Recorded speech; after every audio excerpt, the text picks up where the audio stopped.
DA নিয়ে আবারও খুব গুরুত্বপূর্ণ আপডেট। পুজোর আগেই খুশির জোয়ার।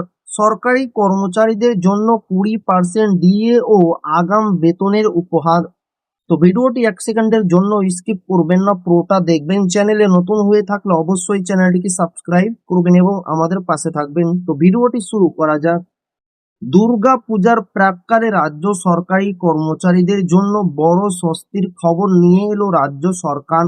সরকারি সিদ্ধান্ত অনুযায়ী এখন থেকে কর্মীরা অতিরিক্ত 20% মহার্ঘ ভাতা ডিএ পাবেন এবং অক্টোবর মাসের বেতন উৎসবের আগে প্রদান করা হবে।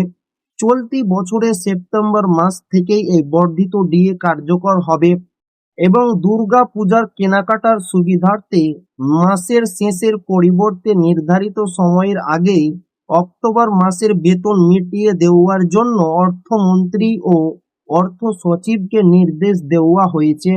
কেন্দ্র ও রাজ্যের ডিএর বৈষম্য কমাতে সরকার ধাপে ধাপে কেন্দ্রীয় হারের সমতুল্য মহার্ঘ ভাতা দেওয়ার লক্ষ্য নিয়েছে এবং সপ্তম বেতন কমিশনের সুপারিশগুলিও পর্যায়ক্রমে দ্রুত রূপায়ণের আশ্বাস দিয়েছে।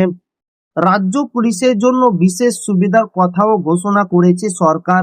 ভবানী ভবনে আয়োজিত এক অনুষ্ঠানে মুখ্যমন্ত্রী জানান, আইপিএস পদ মর্যাদার নিচের পুলিশ কর্মীরা এতদিন ধরে প্রাপ্য আর্থিক সুবিধার বাইরে ছিলেন।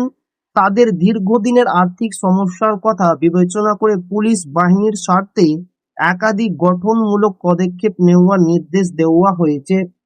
সরকারি এই সিদ্ধান্তের ফলে লক্ষ লক্ষ কর্মীর মধ্যে আনন্দের আবহ তৈরি হয়েছে। তো এই ছিল ডিএনএ খুব গুরুত্বপূর্ণ আপডেট যা আপনাদের মাঝে শেয়ার করলাম। তো আবারও দেখা হবে ডিএ রিলেটেড খুব গুরুত্বপূর্ণ ভিডিওতে।